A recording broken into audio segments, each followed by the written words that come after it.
Hi, welcome to Beyond the Fundamentals. This video is going to be a little bit different. This is a live stream. I've been invited by James Haygood. I'll put this up here so you can see. I've been invited by James Haygood to come on to WYAB 103.9 FM. Now, he's going to call sometime after 3, so we have a few minutes. We have probably a little over 10 minutes before he actually calls, but when he calls me, everything that happens on the radio show is going to be live here. The discussion, the waiting, and kind of what I want to do for those of you who are already in the chat, and I'll have to say this a few times, if you have any questions or comments that you want to make, we can have a little dialogue via the chat section during the downtime, either both before he gets here and during the breaks, because we're going to go from about 3:50 to about 4 for the hour. And you know how radio shows go, that really, I mean, from about 3 o'clock till about 4. And of course there's top of the hour and bottom of the hour breaks, so it won't start right at 3. But we're going to have a little radio party here. We're going to chat about some of the things. Now he wants to talk about political things. He's trying to think of a way to bring some of the cognitive science stuff that I have been applying in the theological domain, or in the domain of faith, if you will, in the domain of Christianity, and try to bring that out to politics. How would that come out to politics? And so one of the first things he asked, and you might hear it once we get the show going, you might hear a lot of this again, but I want to go ahead and hash it out for you here as well, for anybody who happens to be listening, wants to watch, that kind of thing. We have certain axioms here, and from a Christian standpoint, we would have certain axioms, things like God exists, the Bible came from God, and Scripture is true because since God can't lie and the Bible came from God, Scripture would be true. It's a little bit syllogistic, that kind of thing, but that's basic set of axioms. So the first premise that he asked me about was, what would the axioms be if we took, instead of having religious or faith-based axioms for Christian, what would political axioms be? What if we developed some political axioms? And so I have a few political axioms. Let me see if I can cut and paste some here, and we can talk about these. Political axioms. And you guys can let me know what you think about these in the chat. Now, the problem with politics is that, we have the Declaration of Independence and we have the Constitution and all that, but we really don't have like a Bible per se for a bunch of secular people to follow in a government. So how would you arrange a government? Interestingly enough, you could say that, because the Founding Fathers quoted from Deuteronomy, of all things, more than they quoted from any other source except for Blackstone's Commentary on Law. That's kind of interesting. And Blackstone's Commentary on Law also quotes from the Bible extensively for what constitutes natural law and how should people govern themselves.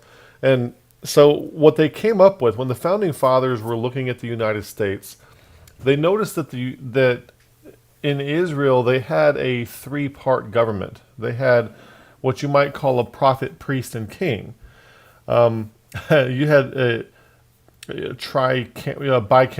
had a legislature, like a bicameral legislature, but you also had 3 branches of government. Essentially, is what we're looking at. You're looking at the executive branch, which would be your king, okay, a monarch in that case. Your prophet, and then your priest would be like 2 different ones. So, but what Moses wound up founding was, he was being the executive branch essentially, and he had the children of Israel, and he was in Israel. He was escaping Egypt on the way to Israel, and all the people were bringing him their problems every day. And Jethro shows up and says, "Hey, why are you judging all of this all the time? There are 12 tribes and they all have their own leadership. Why don't you have them all bring out their own leadership to represent them?" Okay? So then you have like an intermediary, So you might say these elders, like the Sanhedrin, would be something like Congress. And then Moses was the executive branch. And then the Levites, what they wound up being is the judges, because whenever things would need to be decided in the law, all kinds of things, like down to whether or not somebody had leprosy, all the way from whether or not somebody stole and how to recompense for stealing, that kind of thing. You would take that to the Levites for them to judge these things, okay? So what the Founding Fathers essentially saw with that, you had Moses, and in the Bible, by the way, if you ask what's the first king in Israel, people say it's King Saul. But it said the Bible also says Moses was king over all the 12 tribes in Jeshurun. So Moses technically was the first king according to Scripture, even though he's only called king once. So that's like a little tidbit Easter egg thing for a gotcha kind of trivia question if you ever want to do that. So the three branches of government came from observing this thing that developed from Moses. You have the representatives, the elders, the Sanhedrin, Moses in the executive branch, and then you have the Levites, right?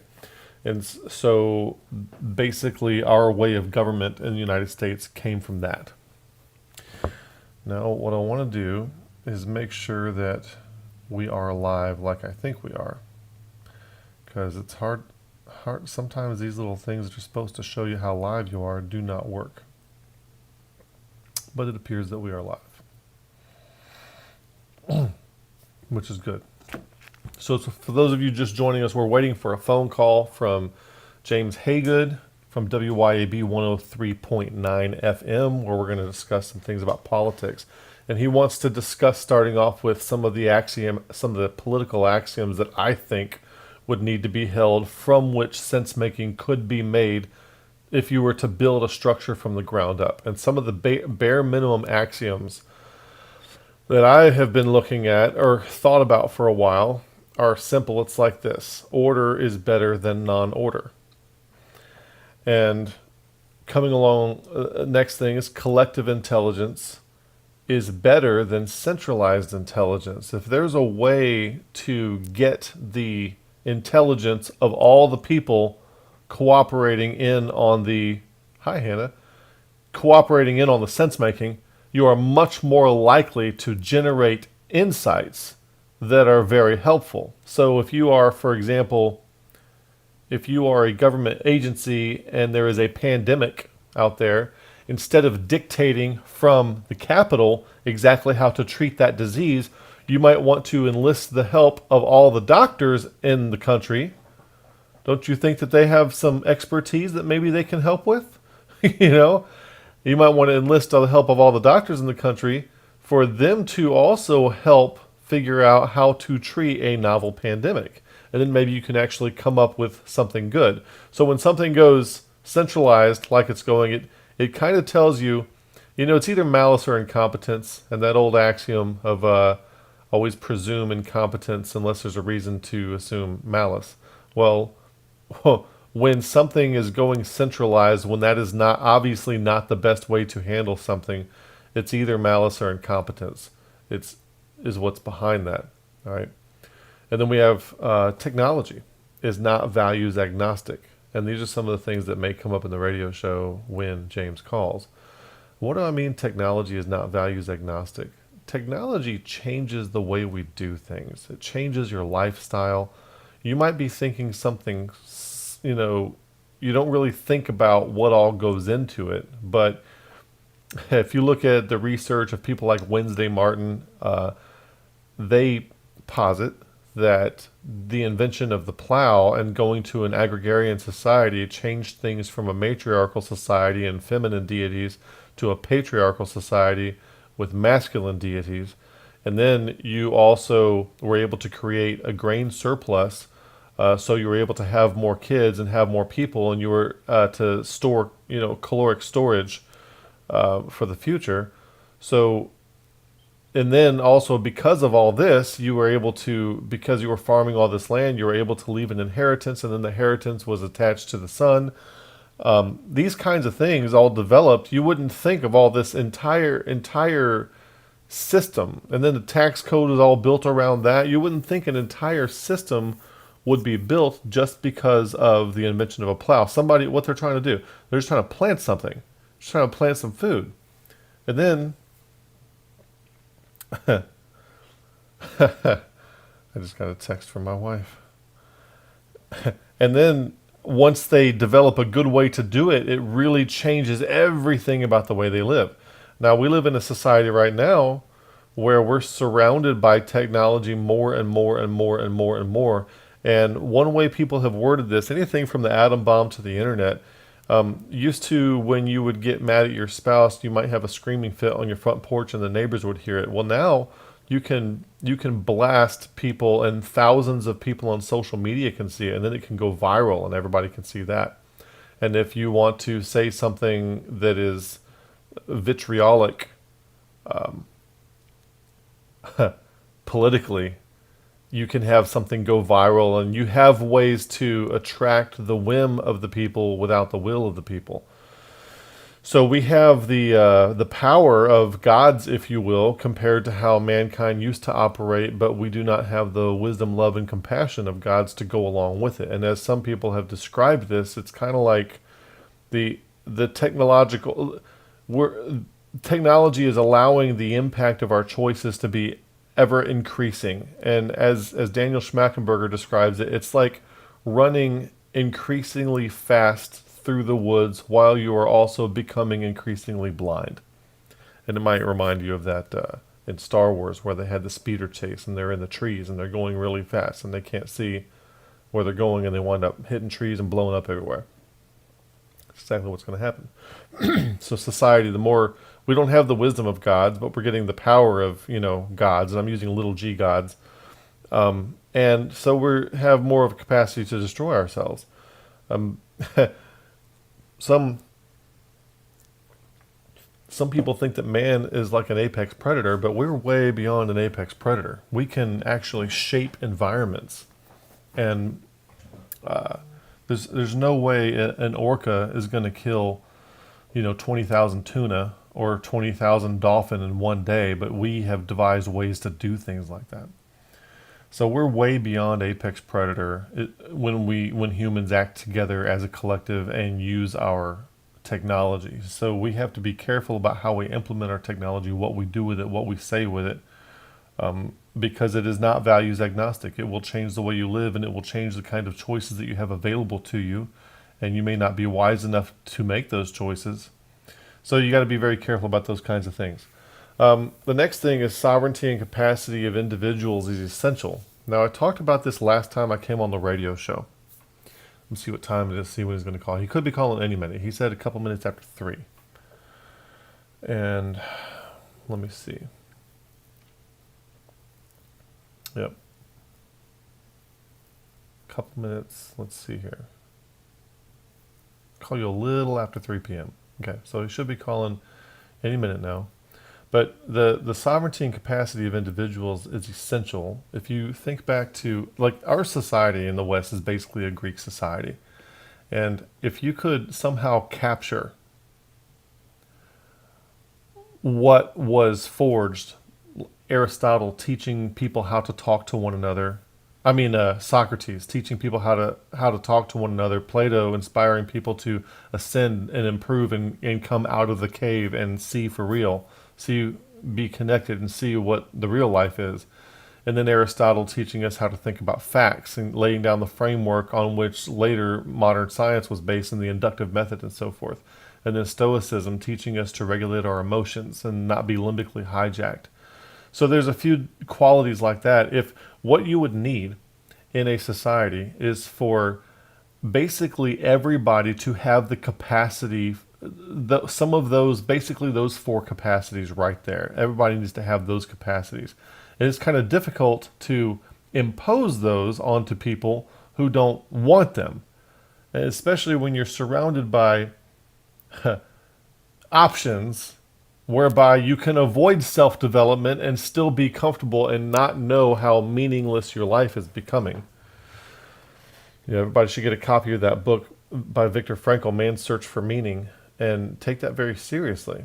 What you should be aiming for in life is not happiness. You should be aiming for meaning, because that is the only thing that you really can aim for, and happiness is a gift on the side that you get along the way. So the sovereignty and capacities of individuals is essential. George, here comes a call right now. This is probably him. This is Kevin. Kevin Jameson. Hey, Jameson, how you doing? Doing good. Glad to be on the live stream. You got everything up and going? Yeah, we got everything up and going right now. Excellent. Excellent. Well, hold tight. I'm going to patch you through the system and we'll get set up. Yeah, sounds good. Okay.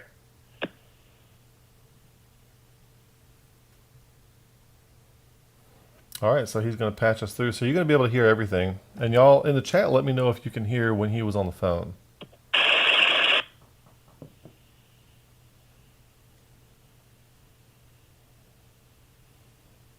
All right, brother. Well, thanks for joining me. Of course, we're just on your live stream right now, and you'll hear all the setup and the introduction and everything, and I'll bring you in on my live FM feed when it comes around.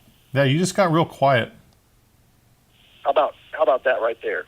That's a little better. Yeah, it's a little better. Okay. Yeah, and I'll try to be in it. I hope the audio works good for you. Yeah, were you good with starting back over with your axioms for political analysis? Because man, that was really good for me to see laid out last time, and then we can jump from there. Yeah, absolutely.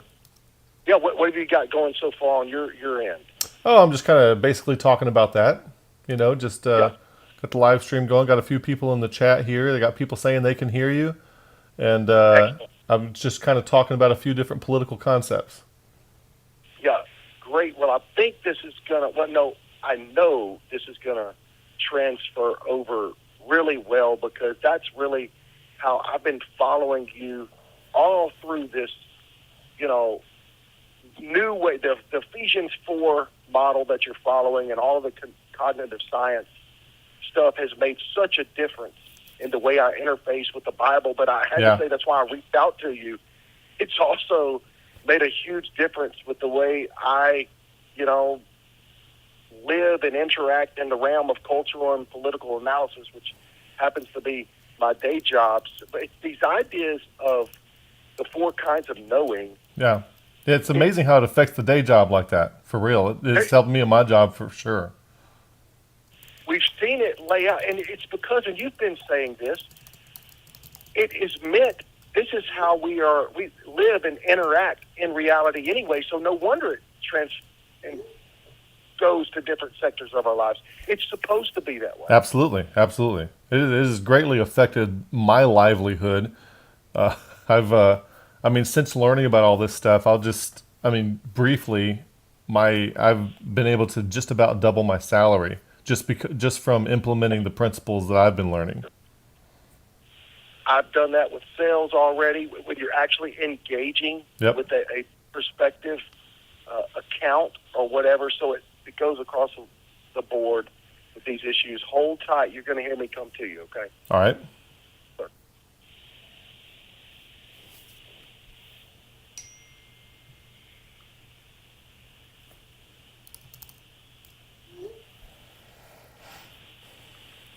All right. Y'all let me know if y'all can still hear. Yeah, personal responsibility is a big one. And we're probably going to get to that.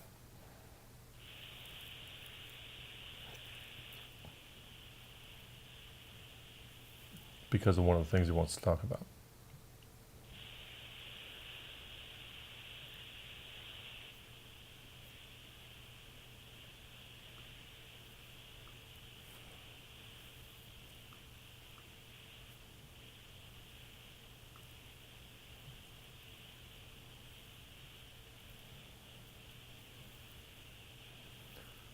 So they're in a commercial break right now.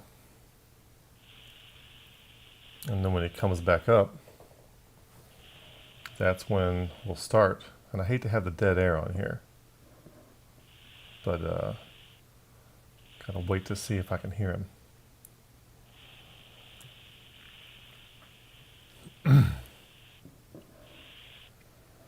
Maybe I could put the sign up here. Waiting for commercial.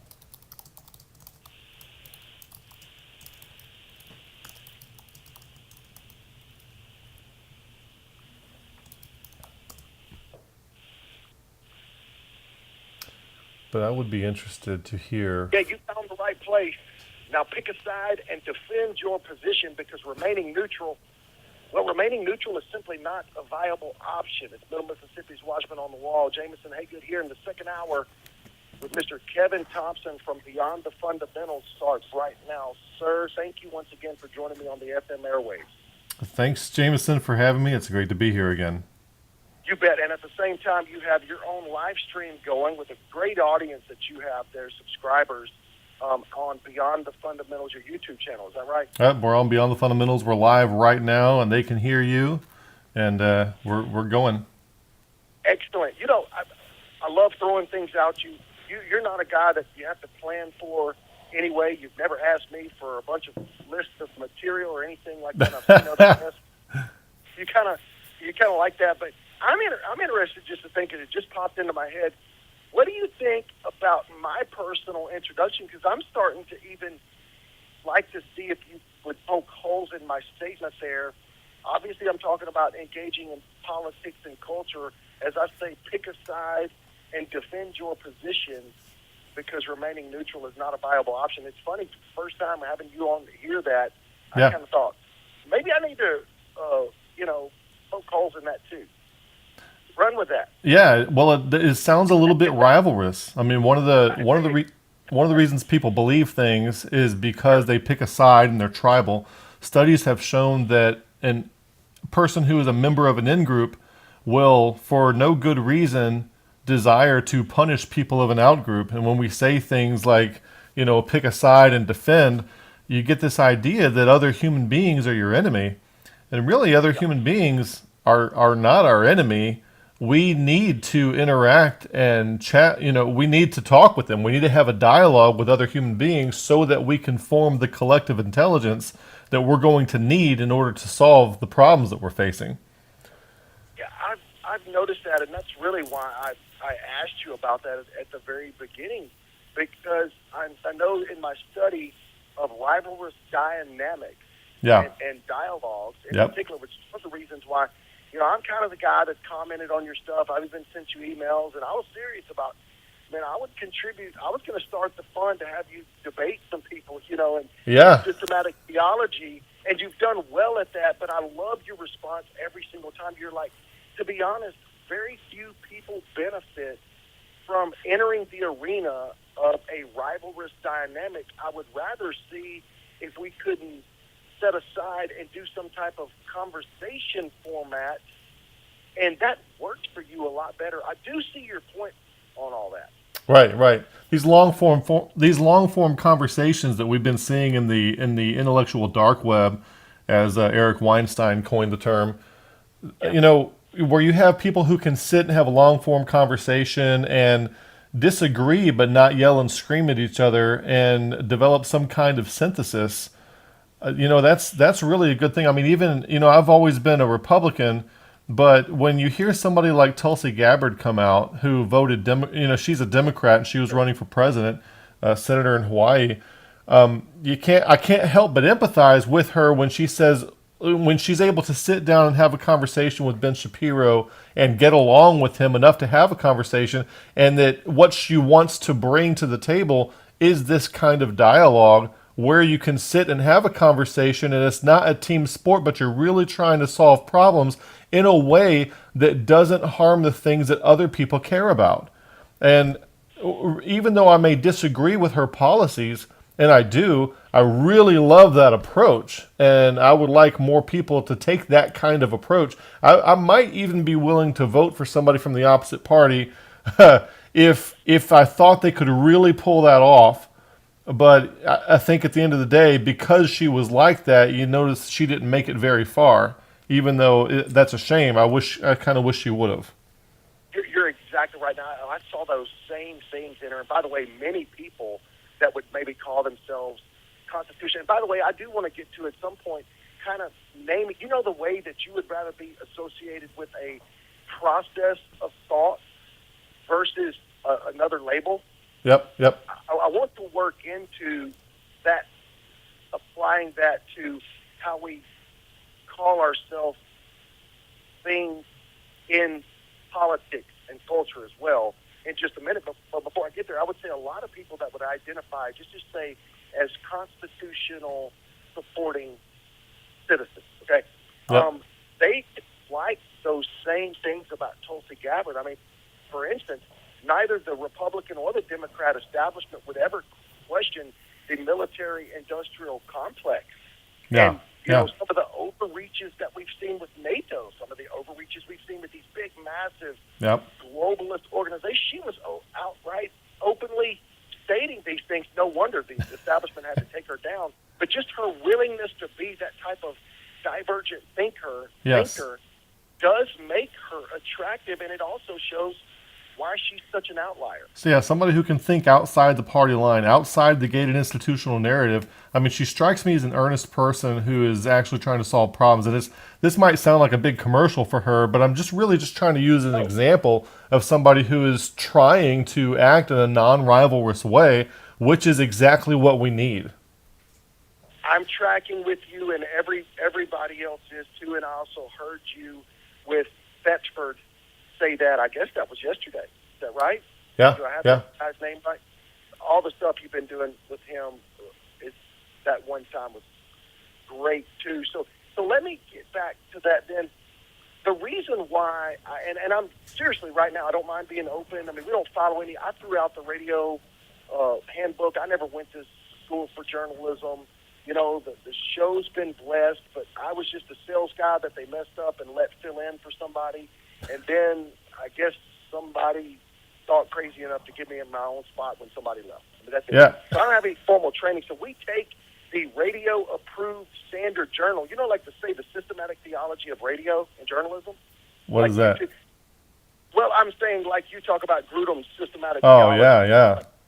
I take the fake radio theology systematic book, and we set it aside to use for toilet paper in case we have enough toilet paper. So that being said, I'm sitting here on the air, you know, questioning my little tagline like I like to open things up with. But let's flesh that out a little bit, Kevin, here, because perhaps I can get to something even better that says what I want to say. And this is the reason why I started saying pick a side. Yeah. And it's because in the midst of this cultural and political takeover, and let's just, you know, you go back 100 years, say to the Frankfurt School or whatever, this cultural Marxist takeover, this plan to subvert the culture with collectivism, take God out of it, and overthrow a republic without ever firing a shot, okay? Yeah. In the middle of that, we've seen seminaries adopt postmodernism and cultural Marxism. We've seen an attack that actually succeeded in getting really good people that would live their lives with the Constitution, and they, you know, are very responsible in the things they do and all these things. But yet, for some reason, they felt that they can stay out of the political arena and everything be okay. Yeah, so that's a no-go. Help me work through, you know, what that would look like, and how would you address that without being rivalrous? Well, it's I think I have a real short answer for this. Really, the Bible says that godliness is profitable for the hereafter, but it's also profitable for the life that now is. It's profitable to all things, including the life that now is. Now, the life that now is, we are under people who have governmental authority, according to Romans 13, and we in the United States, we have an opportunity to take a participatory part in that government. And so that's a real gift. And politics, all that is the policies by which our freedom is regulated so that it's not abused. That's really what it is. And everybody should be interested, should have a vested interest, and should be involved and active about the policies that affect our lives. Everybody should. There's no reason not to. Right. There you go. Well, that affirms, that's the underlying motive for me coming up with that. So it'll be fun, over the next month or so to kind of revisit a way to make that challenge stated at the beginning of the show without it being completely rivalrous, and Yeah. that'll be fun to think about. Let me ask you about something else, and I know what we'll do then, because we got about 4 or 5 more minutes in this first segment. We'll end with your axioms that you brought to the table last time, that for lack of a better way of saying it right now, I'm saying our political analysis axioms that we start with. So we'll just end this segment with that, and then we'll be able to jump off with that with the next 2 long segments. Yeah. Let me ask you this: in motivating myself or justifying my passion to do cultural and political analysis and to engage as a citizen. I was just down at the Capitol earlier today in Jackson, and a lot of people say, man, just, preach the gospel and stay out of that. Sometimes I reference the widow in Luke 18. I was just going to ask you personally, do you think that is a pretty good real-life example there in the parable laid out of the judge that, he feared not God, neither did he regard man, and that widow that came to him saying, avenge me of mine adversary. And, of course, for a little bit, the judge kind of puts her off, but finally he says, yet because this widow troubleth me, I will avenge her, lest by her continual coming she weary me. Is that not kind of supporting what you said just a couple statements ago, that it's really our duty, since we have the blessing to engage our judges and our authorities, that we should be doing it? Is that taking something out of context there, or do you believe that's a pretty good induction? Well, I think that's just human nature. Even at work, people say the squeaky wheel gets the oil, and there's something about being the squeaky wheel, something about making your voice known, making your voice heard, so that it can be considered in the decision making. Mm-hmm. And in this case, too, it doesn't seem, and it's not mentioned in here, but it sure seems like this would not be a widow that was nitpicking, right? It seems to be something pretty legitimate that would be concerning her. Now, all this would be assumed in there, but it also doesn't mean just somebody at work that's complaining about every single thing. It almost needs to be some type of legitimate reason why somebody would be pointing to a correction in the text as well, and that's what I would believe, all of the destruction at the hands of postmodernism and that collectivism has brought would be our motivation now for continually to address this with the authorities and to campaign or to do whatever we may do that we might live peaceable lives. Yeah, absolutely. All right, well, let's do this with the before we wrap this up then on this segment. Lay out those axioms that you brought to the table last time, and I got my notes ready. Yeah, so the axioms that we laid out last time is order is better than non-order. So what we're trying to do is find the most basic thought from which you could start to do sense making and come up with a good government, and what needs to happen with government. The next one is collective intelligence is better than centralized intelligence. So you want to find out how to get the interaction and intelligence of the people. Technology is not values agnostic. It affects things. The sovereignty and capacity of individuals is essential, especially in a government where the people are supposed to govern themselves. And culture can produce people who are in less or more need for imposed order. And what you want to do, imposed order means that you have to crack down and stop people from going wanton and doing crimes and everything else. And you want to have some kind of way for people to be self-disciplined in the culture so that you don't have to use the government to discipline them. Right. I'm tracking with that. And I got to say, this time, I went back. I could have used the recording that you had, but now we got them written down. And I don't know, we might have to get one of your famous Beyond the Fundamental slides. Get this put on one of those famous Beyond the Fundamental slides for you to reference in the future. But I'm sure you already got it. Anyway, Well, let's start. Let's start there, and when we get back, Yeah. I want to get into a couple of those things that we had talked about, because a lot of times we are seeing, if you take, the justification for more centralized planning, when you there talk about the collective intelligence versus the Yeah. centralized intelligence, you get a lot of that propagated from people who would say, well, we have poor among us, so we need a third party to come, take more of the fruits of your labor, and in a centralized way. So it all plays in together. I want to start with that: give a man a fish versus teach a man a fish, and the virtue between those two. When we get back, we got Kevin Thompson from BeyondTheFundamentals.com. He's also got a YouTube channel, live streaming right now, called Beyond the Fundamentals. We're going to spend the rest of the hour with him. Stay with us; it's going to be a lot of fun.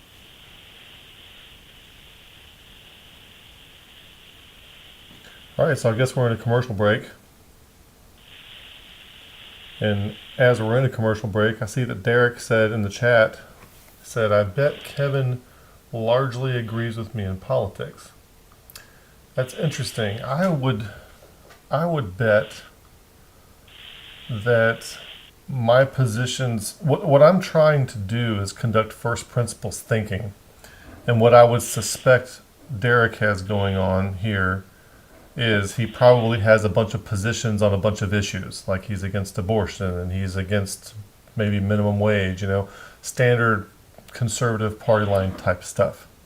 Whereas I'm not necessarily opposed to certain propositions, but I'm more leaning toward the process of conducting first principles thinking for how to develop such policies in the first place.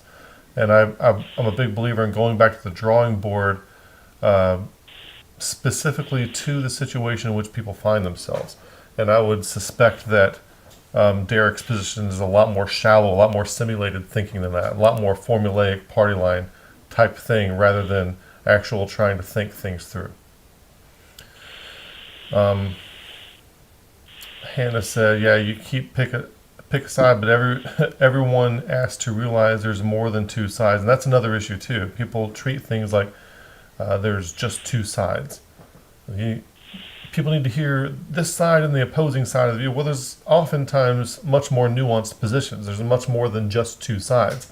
I mean, you see this in the religious realm all the time, where people are thinking there's Calvinism, they think the opposite of that is Arminianism. Well, when you really look at the issue and there's so many different kinds of Calvinism. There's some who are determinists, there's some who aren't, there's some who are 4 point, 7 point, like John Piper. When you look at it that way, Arminianism should really be categorized just another branch of Calvinism. It is not the opposite of Calvinism. It's another variation of Calvinism. And there's things like that in politics as well. There aren't just two sides, and the people who are moderate aren't necessarily between the two sides. They might disagree with both.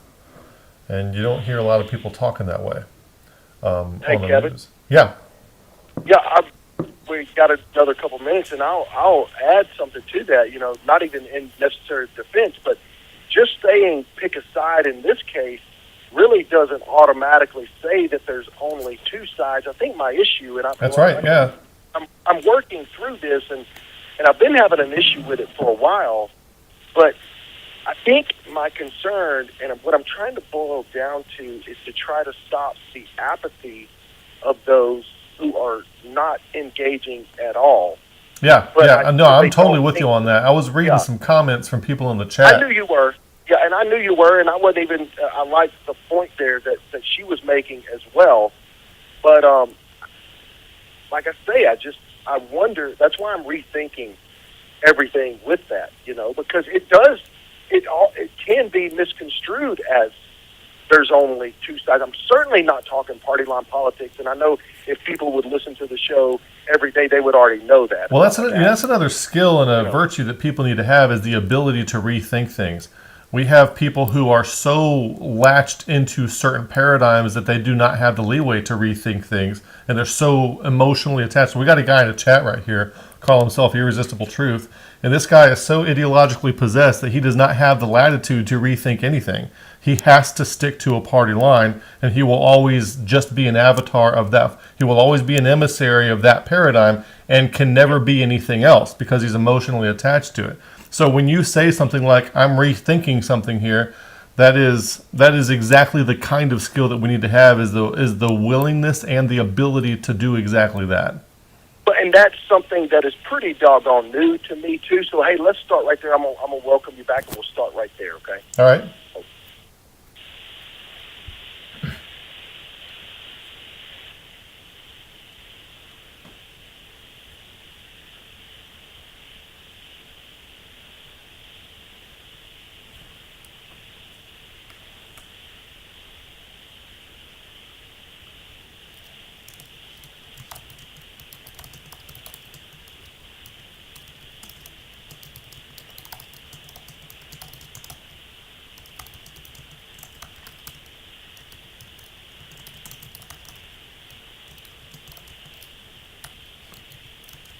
It's the radio show that all the social justice warriors are warning you about. It's also the radio show that the big tech companies wish they could censor. It's a good fight. With James Haygood right here on 103.9 WYAB. We're joined by Kevin Thompson, BeyondTheFundamentals.com, also his YouTube channel, Beyond the Fundamentals. He's got a live stream going right now. Kevin, let's start here. If I love how you say, when people try to nail you down to a systematic theology, you don't hold to any name, whether that would be obviously a Protestant, Baptist, Calvinist, Reformed. You don't hold to any of those because you don't want to be mapped to a set of statements, because you don't hold a set of statements. You hold your axioms that God is real, God cannot lie, the Bible came from God, so the Bible's true. Right. And that was eye-opening to me, and I said it last time. Well, let's take that premise of, and you say, you would rather be identified with a method of interpretation or something like that. So you kind of say, well, I use the inductive method to interpret Scripture, so maybe I'm an inductive Methodist or something, Yeah, something like that. You'd have to drop the Methodist part, right? But how would that translate then to me as I struggle? I hate giving up the word conservative to people because, of course, now, what's conservative, right? It's Mitch McConnell, the international globalist conservative, or, so that term is muddled, but yet... Yeah, it's got bad branding, just because people choose sides. So what would be the method, would it be more like, would you say, a constitutionalist? And I love throwing this stuff. We didn't talk about any of this stuff, but it's just interesting to me. How would I identify myself? That's a really good question. I would, the first place my mind goes on this is that maybe identify yourself as a person who's interested in facilitating dialogue. So maybe a dialogist, if you will. Right.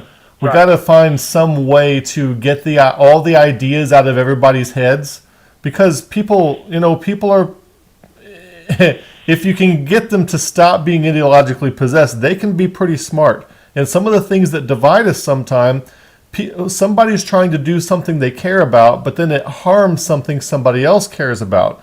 And then when you have labels like liberal and conservative, they get turned into pejoratives. And then people have these lists of just propositions. It's basically a belief set, a list of things that they are for or against, rather than a way of engaging with people to find policies that work for everybody. And the tendencies of people to take up sides in team sports when there's probably a better way, it's really unnecessary. And if we could dedicate some real energy and attention towards solving the problems that everybody cares about in a way that doesn't harm the things that other people care about, I think we could really come up with some good solutions if we could stop some of the infighting. We spend so much energy on that. I agree. Now, in this case, as far as we're talking about American politics, well, even you could talk about globalist politics, we do have our governing document, in particular the Constitution, that comes into play. So it's interesting in just defining the Constitution alone. And I got this definition from Andrew Wilkow. He's he's out of New York. I don't know if you know him, but he's a radio guy out of New York. Yeah. Really like his stuff. But he's the first one that I heard. He identifies the Constitution as this. It is a set of fixed principles with an amendment process. So it's interesting right there. It's all of the things that you really don't want a bunch of statements of true propositions to just be stagnant.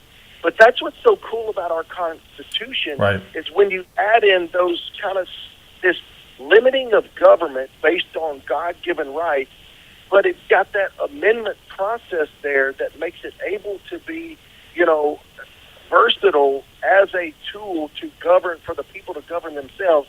It's unique in and of itself, and I just said that to say, in my method, if I was to call myself something, I keep being drawn back, though, kind of to like a constitutionalist or something. It seems too generic. Yeah, it does kind of seem, because everyone's going to, anybody who runs for any office, for any party, is going to call themselves a constitutionalist. They have to take an oath to support and defend the Constitution of the United States against all enemies, foreign and domestic. They have to do that, so they're going to call themselves a constitutionalist. But the fluidity, one of the functions of a paradigm is to respond to reality, right? And one of the things that you can judge somebody's relationship with a paradigm is how you respond to novelty. Now, novelty is what might occur that was not thought of in the original paradigm. Then what tools do you have to deal with that effectively? For example, you could say that abortion was not dealt with directly in the Constitution. So that would be something that's novel. It's outside the paradigm specifically. Now, you could say the principles to deal with it, life, liberty, starting with life. You could say that, but it doesn't come out and say the word abortion or talk about the womb or anything. So you have to ask the question, when this novelty arises, did this paradigm prepare us to respond appropriately to novelty, or did it leave us in the dark and allow us to make immoral decisions? So, right, your approach to these things is going to determine how you respond to novelty. And as you free yourself from this binary way of thinking, from this ideological possession, as you call it, you're actually more prepared. You're able to respond to novel situations in a ethical, moral, biblical way. It actually frees you up to live a better way versus somebody having to name out all the rules in order for you to. It's a process of being instead of just a statement of affirming truth. We wind up making mistakes without thinking about it. We optimize for things without thinking ahead sometimes. For example, if you go back to the abortion issue, I think most Christians are against abortion. And because of Roe versus Wade, a lot of conservative states have passed laws against abortion. Well, here's the kicker that a lot of states don't realize. If Roe versus Wade was overturned at the Supreme Court, abortion would still be legal in the states because of all the anti-abortion laws. And that's what people, you optimize for one thing without thinking of the unintended consequences. Right. And that's one of them, when you're thinking too paradigmatically and not thinking ahead. I've never thought about that, and that same line of thought carries over into your fish analogy, and I've heard it many times before, and it's great. But I really started thinking more on, let's talk subsidies, and let's talk people trying to do the right thing. Even in church, they'll say, well, I'm a Democrat, or I'm a collectivist, or whatever, or socialist, because we have poor people and we have hungry people, so government needs to help feed those people. Talk a little bit about how easy it is for somebody to think that giving a man a fish is more virtuous than teaching a man to fish. Yeah, well, I would say there's maybe a third level to that too. There's giving a man a fish, and then there's teaching a man to fish, and then there is the meta skill of learning how to come up with the skills that you need to learn, like fishing. Developing that as well. Right. But when you give somebody a fish, it is immediate, and it's virtue signaling in one sense, because you can say, look, I gave of myself to help somebody else, but they're not really taking the time to develop that person into someone who can be self-sustaining. Psychologically, humans do a lot better when they are not dependent on other people, because dependency leads toward resentment. And so you want people to be as independent as possible, but there are some real problems. I mean, for real, we have, like the military, for example, won't take anybody with an ASVAB score of less than 31 because they can't be trained to do anything in the military. And so, and they say that there's, perhaps about 10% of the population falls in this category. And if you can't do much for the military, you probably can't do much for other people as well. And then there's a lot of people who can't work for a variety of different reasons. And so it is ethical to find something to do about this. But then the other question is that a function of government? Are there other ways that some of the legitimate cases can be taken care of, or does the government need to be involved? And I'm not saying they don't or they do. What I'm saying is the question needs to be asked all the time. Whenever we do something, does the government need to be involved here? One thing that really gets me is that usually, and I'm going to do some ussing and theming now, usually the Democrats get on to the conservatives for, get the Bible and morality, get your morality out of our politics. But then they will turn around and use the Bible to justify their welfare programs. I'm like, well, hey, didn't you say you wanted the Bible out of politics? And by the way, when the Bible's talking about giving to the poor and things like that in the New Testament, it's typically within the body of believers.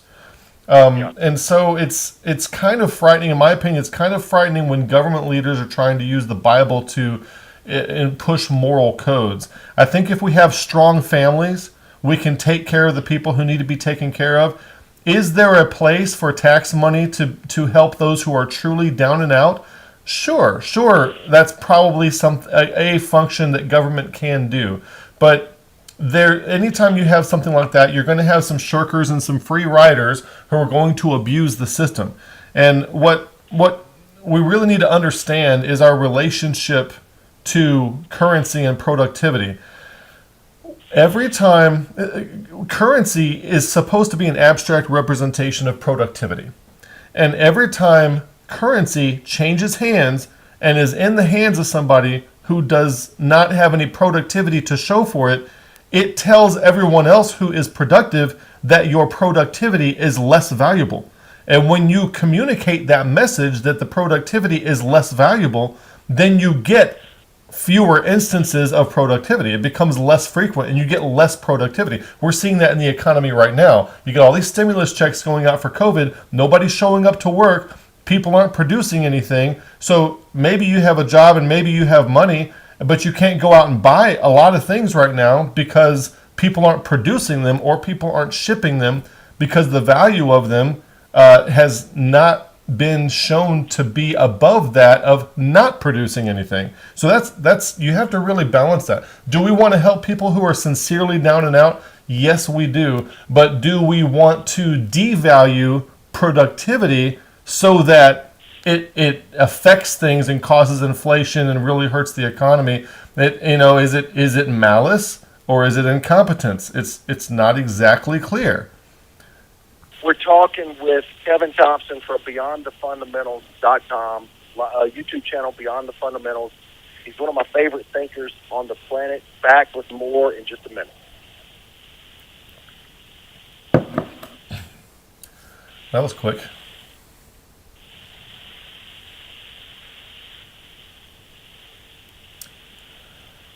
So what's the best form of government in this case? Well, the standard line is that capitalism is the worst form of government except for all the others. So every system is going to have things that can be played in it. And what you want to optimize for is you want to optimize for the people to have a say. And if you're doing that, they need to be educated in order to do so. And you want to optimize to avoid tyranny and oppression. And then you're going to have to do certain things. If you're avoiding tyranny and oppression, you're also going to need to be able to protect your way of life. So you need defense. And you need to be able to deter evildoers from doing evil on other people, from inflicting their evil on other people. So defense and punishment of evildoers, or somehow deterrence and neutralization of evildoers, something like that, to where the evil doing stops somehow. Those things are where government comes in. And the way a government works is by maintaining an asymmetric monopoly on violence over the people that have chosen it to be governed by them. So that's I think that we're moving into there's so many changes right now, because fiat currency is just a matter of time before it fails. Fiat currency is not tied to anything specifically, like there's no gold standard or anything like that, and when it's not even tied to productivity. You can get away with fiat currency when it's at least tied to productivity, but when money is being redistributed to non-producers, people who aren't productive, it is very detrimental to the economy. Yeah, quoting Churchill.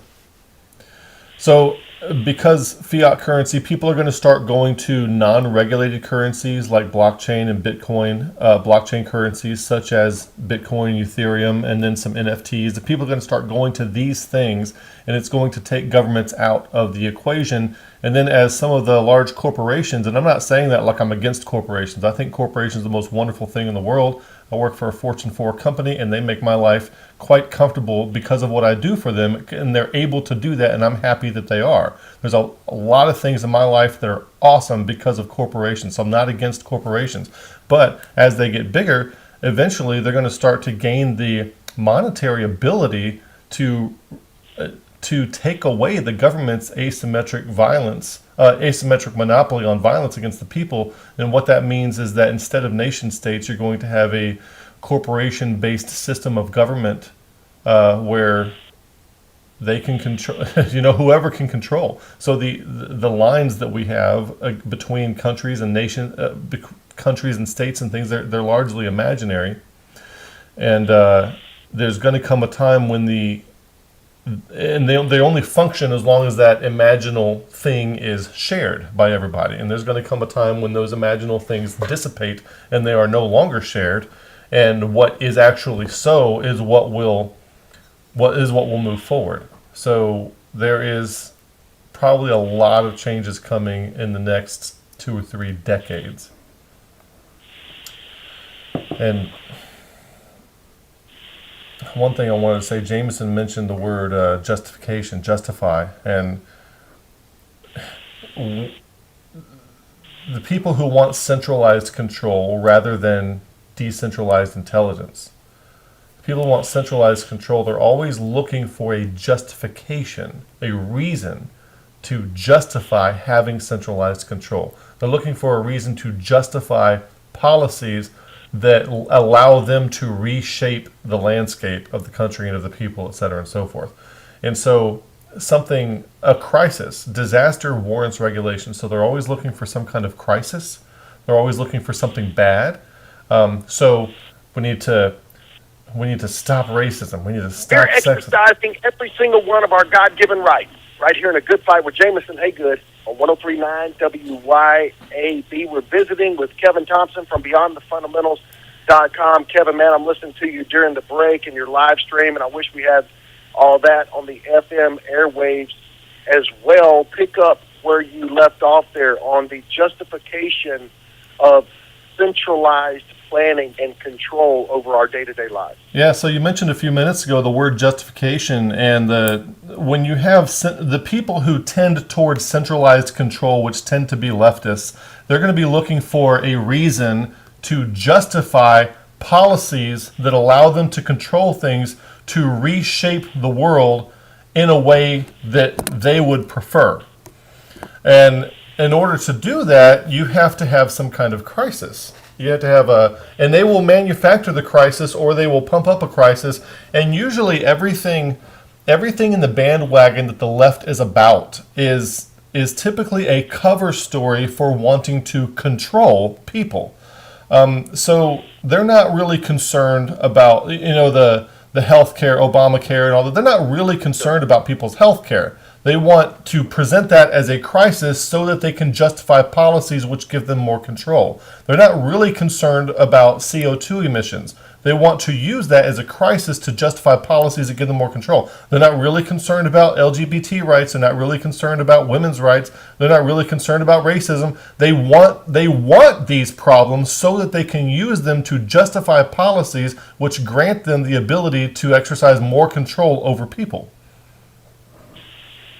Yes, sir. And also, it goes without saying, at the same time, they get to ignore all of the other side effects and poison that introduces to our economy and culture for trying to fix these problems through this centralized planning. It turns around and it doesn't fix the problems that they promised to fix, and then we get a whole boatload more on them, and it's just a never-ending cycle there. Yeah, the best thing to fix a society is just to let the collective intelligence work itself out while the government keeps an eye on things and regulates things that they think need being regulated without participating in it, because you don't want the referees also playing the sport, because that is a serious problem. But the collective intelligence, any economy is essentially a collective intelligence. Some people call it an artificial intelligence, but money in an economy is the signal, and when whoever has money has that much signal to distribute, and whenever people send money from one place to another, they are sending the signal that I want more of this to be made, I want more of this to be available, I want to demand more of this. And so if you are a central planning type thinker, if you're a leftist, you want to reorganize things so that you can control how much signal is coming from where. But the best way for a society to develop changes that are beneficial to the society is for them to emerge naturally from free-thinking people who are able to work in a distributed cognition, in a collective intelligence, and good things will emerge. When you start to try to change things, when you optimize to change one thing, what you wind up doing is you break a whole bunch of other things that you did not foresee that you would break. We are really bad at spotting unintended consequences, and we go knocking out walls before we check to see if they are load-bearing or not. So that's what's going on. People have these big grandiose dreams to change all of society and make it the utopia they always thought it should be. And when they implement these things, the whole thing breaks and they never saw it coming. Meanwhile, the people who want to implement these changes can't even clean their own room or fix their own house. Yeah, and it goes back to, as well, those that made the mess. As we get more and more central planning, we get more and more, and I heard you talk about corporations during the break, too. Just an incredible synopsis you had there of what we're seeing, and not demonizing corporations as a whole, but I would say as corporations end up to get more and more power and also get in bed with organizations that have the exclusive monopoly on force, i.e. government, then you start to get another entity of itself, which of course matches what we've seen with the World Economic Forum types. We study Klaus Schwab here a lot, who by his own Wikipedia page, it says, very soon the future is a dissolving of independent nation states and a very new public-private partnership that we're calling and study the technocracy, where you'll be ruled by the skilled elite through what they call stakeholders. What was the source of that again?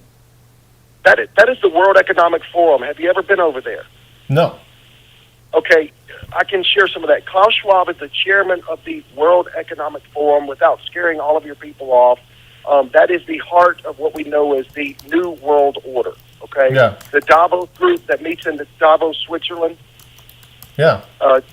So I'll send you all that information, but you just laid out, without even knowing him, that's why I thought you would know him directly, Kevin, or about him, because you just laid out their plan of a public-private partnership that will cross national borders. They're put in power by the central bankers that you talked about, Federal Reserve, which is neither federal, nor are there any reserves, nor is it a system. It's a criminal cabal that creates fiat currency out of thin air in order to buy out sovereignty, in short. So you were talking my language with all that, and we will get to that in the future, because I want to have you on again. Let's finish with this, and then we can wrap it up. Okay. You were talking about how to be anti-fragile. Uh-huh.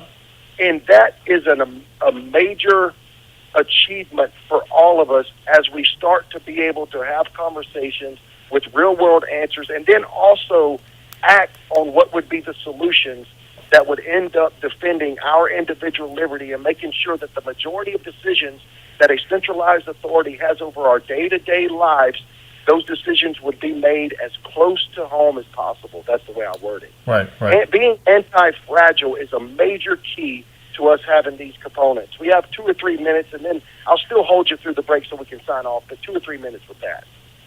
Yeah, so anti-fragile comes, it could be a family, it could be a church, it could be a society. You have this passage in Ephesians 4:14 that he wants you to no longer be children tossed to and fro with every wind of doctrine, where you're constantly persuaded of this, constantly persuaded of that. You want to be able to defend yourself, make good decisions, and not fall apart when you make those decisions, and not be chasing these propositional-based ideological type. You don't want to become an ideologue is another way of saying it, because following a rigid paradigm essentially makes you fragile, because one of the functions of a paradigm is to respond to reality. But when people encounter novelty, instead of updating the paradigm, they wind up re-explaining the reality to fit the paradigm, thus entering into a delusion, making them less fit to respond to reality and more fragile at the same time. So if you were to take that, if you were to take that at the national level, where you have collective and distributed cognition, collective intelligence, you have the Japanese saying things like, "I would not want to invade the United States because there's going to be a gun behind every blade of grass." Right. You have everybody working together, where you have like a zeitgeist of unity despite the individuality of people's own efforts and goals.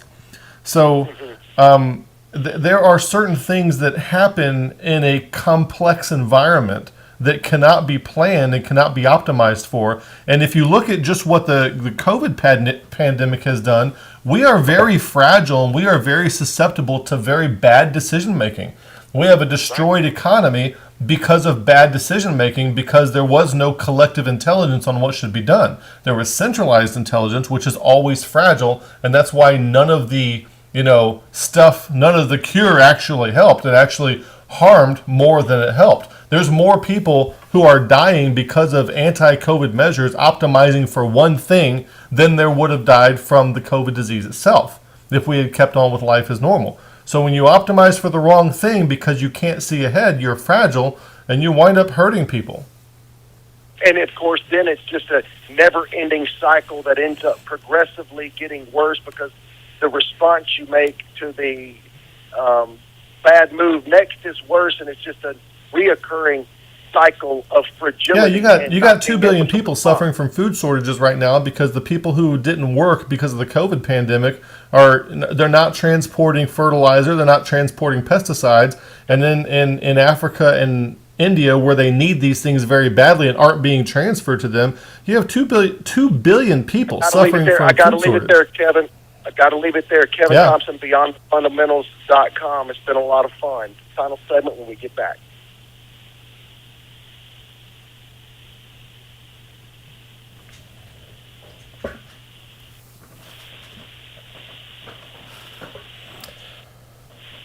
Control opposition, false flag inside a false flag. Yeah, I don't know if that's it or not. I suppose that's it for the radio portion. I want to go through some of these comments here. Yeah, hey, there you go, buddy. I tell you what, I'll sign off for you on the other end. Okay. And we're only going to end up having like 20 seconds before the top of the hour. Okay. But obviously, a couple things this time, Kevin. I mean, the fact that you even had a live stream with me is awesome. I reiterate everything I've said. I've said several times, in the emails, I got to be careful because I don't sound patronizing, but I'm really excited about everything you're doing and the way that you're affecting so many people, and the courage that you've shown to step out and do something different that I believe is the right way to be doing Christianity right now, biblical Christianity. And so I can't thank you enough. And a couple things I want to get you back on by phone, but also I know you're right there in Baton Rouge, man. We would have so much fun in studio. 2 hours, 1 hour, I don't care. It would go so quick. And you're made for it, man.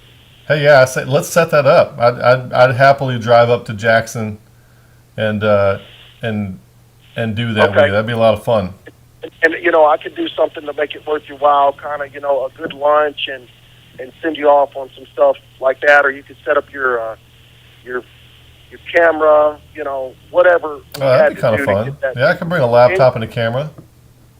Maybe there's a way to do that. We'll be in touch about that, and then I'm going to go on and send you over that link. When you tie the Davos group to what's going across the board with the central bankers, when you really look who shows up at the World Economic Forum, okay, you are able to see how they're able to make a COVID protocol from Davos, Switzerland, reach rural Mississippi. And it'll put a lot of the, it'll connect a lot of the dots for you that you already have from your experience in military with centralized planning, your understanding of fiat currencies.